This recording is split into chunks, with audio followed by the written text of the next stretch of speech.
you founded this organization. Tell us how you got here. Sure. Gawatsi Haupa. I'm Anathea. My pronouns are she, her. I am from Acoma Pueblo, New Mexico. There are 19 pueblos in New Mexico. Ours is one. We are known as the oldest continuously inhabited community in the United States. There are about 5,000 enrolled tribal members at my community, and we've inhabited our lands for over 2,000 years. I grew up between my indigenous homelands and College Station, Texas, where my mom was getting her PhD. And I spent hours staring at the stars from the back of our hatchback, a little yellow Toyota Tercel named Banana. It was a different time, not wearing a seatbelt in the back of the hatchback, staring at the stars, going between New Mexico and Texas while my mom drove us home to ensure that I was deeply connected to our cultural traditions. And early on, I learned that my indigenous identity was threatening to a lot of people. Our existence is an act of resistance, and just a reminder that we are not a nation of immigrants, is that we have thriving indigenous cultures all across the United States. And people are reminded when they meet me the history of the United States and when engaging with indigenous people. It is empowering now, but when I was a kid, it was othering, and it was a reminder that our education systems treat us as historical relics, and we often don't get education about indigenous communities or peoples after the 1800s. But I discovered my purpose in 2004 during a presidential campaign, mentioning that it's not all presidential campaigns. And what I recognized was that there wasn't the infrastructure in New Mexico. And I organized the 10 Southern Pueblos in the state.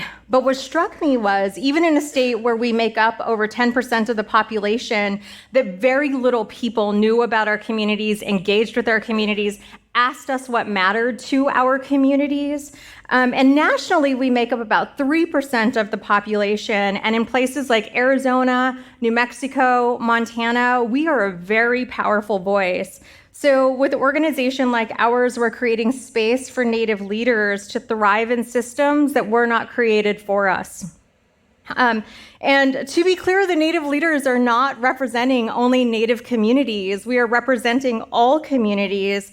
And one aspect of that is voting for sure, but we're building space for Native visionary leaders to be able to step into our power. And there are few things more incredible than watching somebody come into one of our leadership training programs really timid and shy about how they got there. They had been nominated, they self-selected, but once they are leaving our programs, they are saying, I am going to be the next governor of my state. And watching that transformation is something that is just so incredible that I have the deep honor, and our team has the deep honor of being able to help shepherd.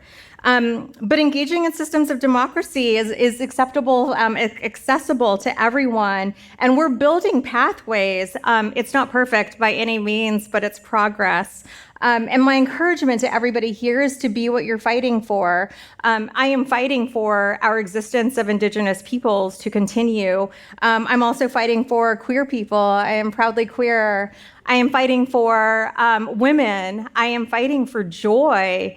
And I am fighting for our ability to be able to dream. So that's a little bit about my story. It's really incredible to be here. Yes, I love that.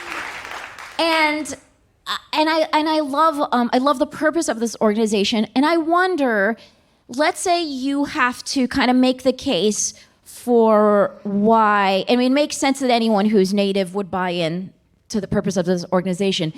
But can you make the case for why, let's say, your average white guy would care about this organization? Yeah, I feel like research shows us that people want a more reflective democracy.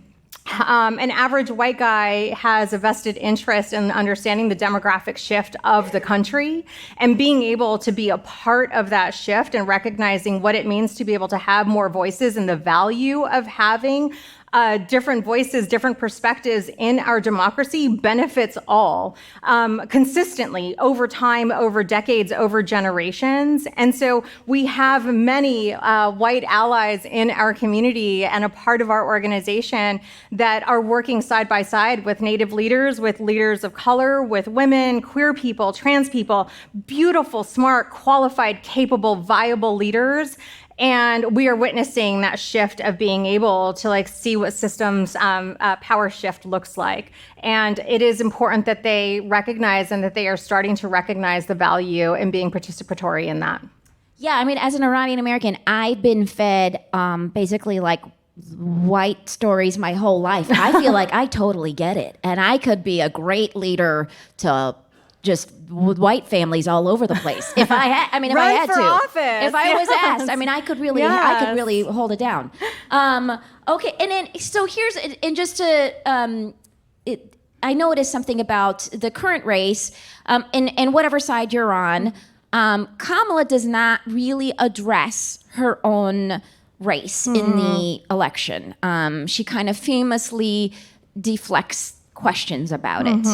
What do you think about that when you're talking to people who you're training to run for office? It's a really good question. When I started, actually in 2013, I left. I was an investment advisor for an organization where my portfolio was a little over $14 million, and I had access to national organizations and leaders and understanding the highest political net wealth funders in the country. And when I left that organization, I went to cosmetology school, and I started my own political styling business to help women of color run for office. And the reason I did it, the world was different then. This was about 2013, but the reason I did it is because the message that we were getting and that what was attempted to be fed to us was that we needed to assimilate in order to run. And so what I wanted was to be able to remove aesthetics as a barrier to running. I'm so glad that the world is different now, and we proudly see people wearing traditional regalia in the halls of Congress, in the halls of like government systems all across the country. So my answer to that is that like we are in also a shift and like taking back of our identities. It is like we are in the middle of what that looks like for Indigenous women running for office. We are, in part of our training program, is helping them to identify what that story looks like, to be able to like go to the doors of white neighbors and non-native neighbors and find a connection, and to be able to tell them how you are going to work to make the communities better and different, and how you are going to fight for them, and to be able to hold that Indigenous identity in that process. That has been a long track of us being able to get there and identify what it means to be able to hold white supremacy in this model of like this shift of like how we are moving outside of that and how we are able to be representative and how we are moving forward. How that relates to Kamala's journey, I have no clue, but what that looks like for Native leaders and Native women in particular is something that we are very proudly and very visibly shifting every single day. Thank you so much for sharing your civic story. Ladies and gentlemen, Anethea Chino. Thank you. Thank you so much. Thank you.